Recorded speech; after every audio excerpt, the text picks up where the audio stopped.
안녕하십니까. CJB 모닝와이드 수요일 아침에 인사드립니다. 오늘은 24절기 중 12번째에 해당하는 대서입니다. 큰 더위를 말하는데요. 예로부터 대서에는 더위로 염소뿔도 녹는다고 할 정도로 무척 더웠다는데 오늘은 비도 오고 그렇지 않을 것 같죠? 네, 비 소식이 있기 때문인데요. 보통 장마가 끝나고 대서가 찾아오는데 올해 장마는 예년보다 길다고 합니다. 그래도 후텁지근할 테니까 더위 잘 식혀야겠습니다. 네, CJB 모닝와이드 뉴스 시작합니다. 국회와 청와대를 세종시로 이전하자는 그제 김태년 민주당 원내대표의 깜짝 제안을 계기로 세종시 행정수도 완성이 핵심 정책 의제로 급부상했습니다. 어제 충청권 4개 시도와 더불어민주당이 국회에서 예산정책협의회를 열었는데 행정수도 완성을 다짐하는 자리가 됐습니다. 구준회 기자입니다.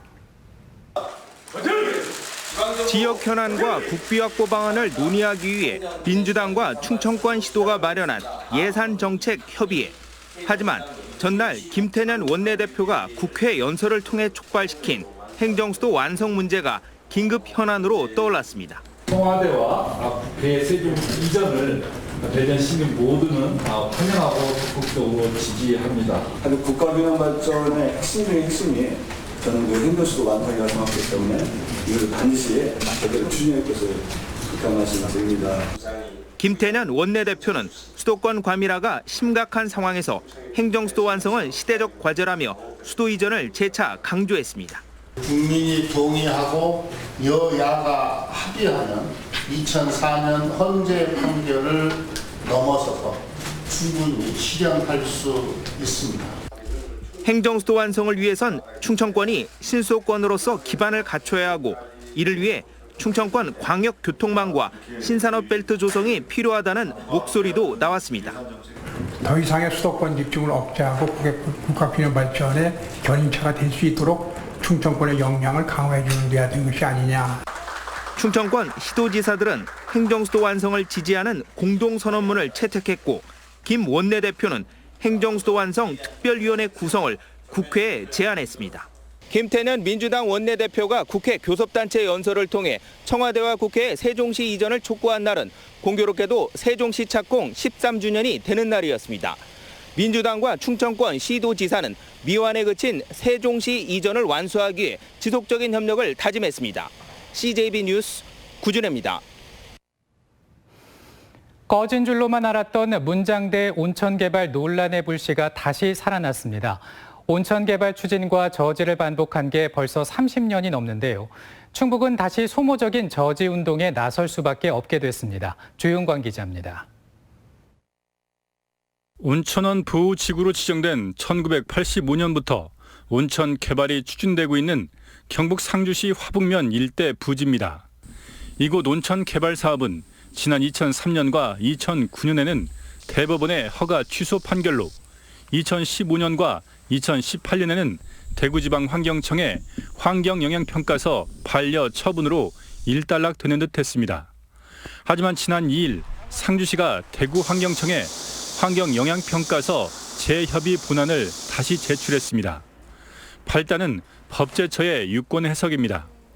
지주조합의 질의에 대해 법제처는 조성사업 허가가 판결로 취소됐더라도 기존의 착수 행위가 처음부터 존재하지 않았던 것은 아니라며 조성계획 승인 효력은 살아있다고 답했습니다. 문장대 온천 관광지 조성사업 1차를 중단하라! 중단하라! 중단하라! 중단하라! 우리 생존권을 지키기 위해 한강유역 전 공동체와 함께 결사항전의 의지로 온천 개발을 반드시 막아낼 것이다. 충청북도와 괴산군은 오는 29일까지 대구환경청에 재협의안에 대한 의견서를 다시 제출해야 합니다. 대구지방환경청에서 기존의 그런 사례를 봐서 접수를 하지 말고 그 반려를 해야지 되지 않나.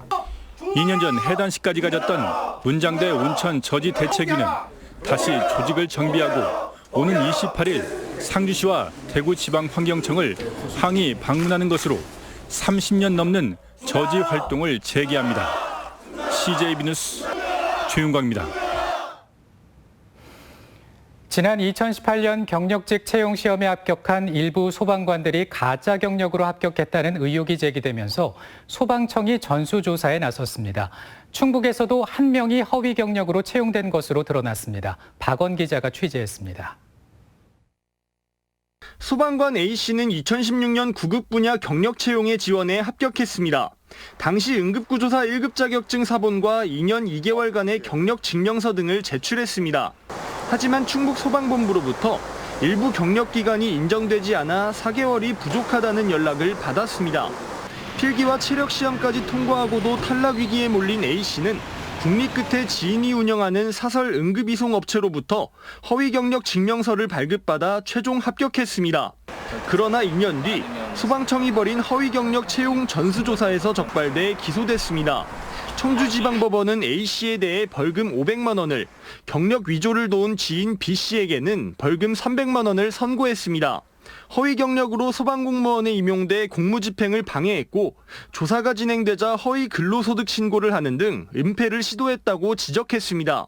충북소방본부는 이 사건을 계기로 채용 검증을 강화했습니다. 이제 직인을 반드시 날인해서 그 원본을 제출을 하게 그렇게 하고 있습니다. 그래서 이제 전보다 이제 저희들이 좀 세심하게 좀 더 경력이라든가 이런 서류를 확인하려고 좀 노력은 하고 있습니다.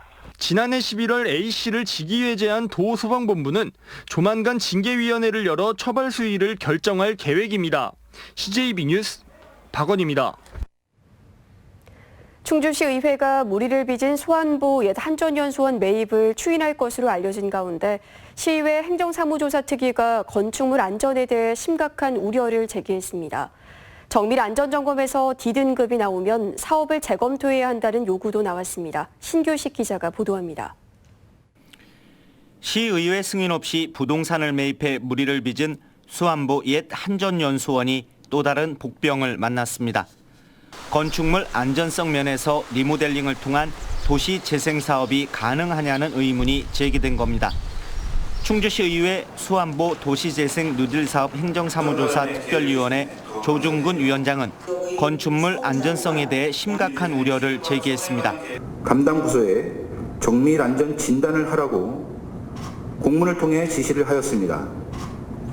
이 결과가 나오려면 3개월의 시간과 1억 원의 비용이 든다고 하며 만약에 D등급이 나온다면 사업 부지에 대한 재검토와 사업 변경을 해야 할 수도 있을 것이라 생각됩니다.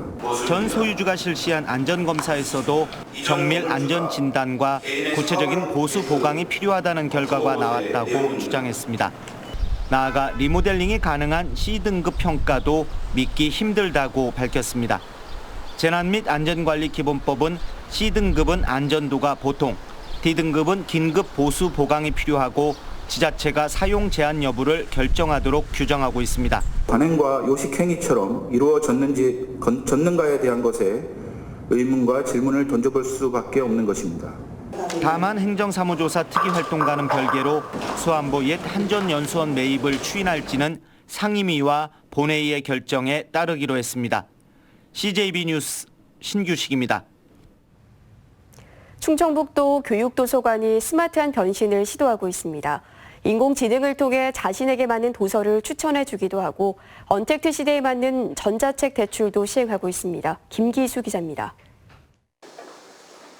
충청북도 교육도서관 로비에 사람 크기의 스마트 기기가 설치됐습니다. 성별과 연령 등 개인 성향에 맞춰 도서를 추천해주는 인공지능 시스템입니다. 추천받은 도서의 요약본과 보관 장소, 대출 여부 확인도 가능합니다.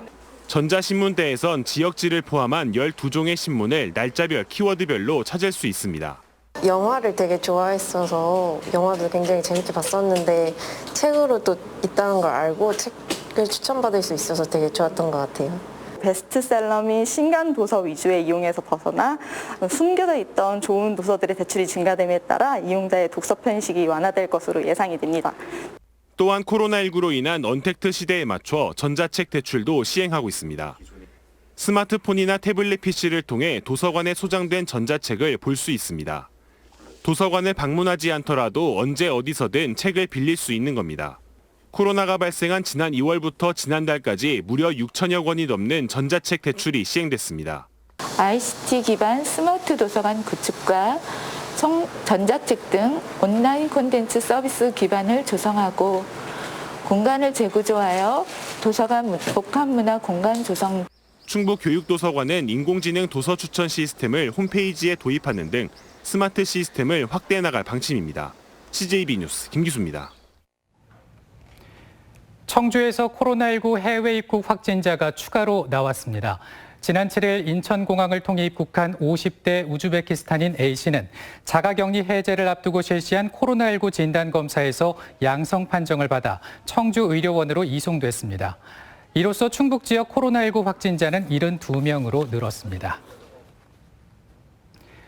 청주시 오송읍 공북리 일원에 추진하는 오송바이오 산업단지 조성 사업이 행정안전부 중앙투자시임사를 통과해 내년 하반기 착공에 청신호가 켜졌습니다.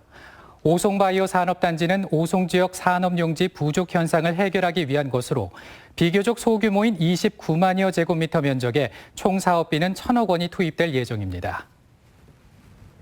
미래통합당 충북도당은 어제 도당 운영위원회를 열어 윤갑근 청주 상당구 당협위원장을 도당위원장으로 선출했습니다. 도당위원장 공모에 단독으로 응모한 윤갑근 신임 도당위원장은 운영위원 만장일치로 선출됐으며 중앙당 비상대책위원회 승인을 거쳐 최종 확정됩니다. 윤갑근 위원장은 수락연설을 통해 대한민국의 근간을 지키는 책임정당, 정책정당으로 거듭나는 데 미랄이 되겠다고 밝혔습니다. 충청북도 의회는 11대 후반기 대변인에 더불어민주당 허창원 의원을 선임했습니다. 전반기 행정문화위원회 부위원장으로 활약했던 허창원 의원은 도민의 목소리에 귀 기울여 소통 창구 역할을 충실히 수행하겠다고 말했습니다.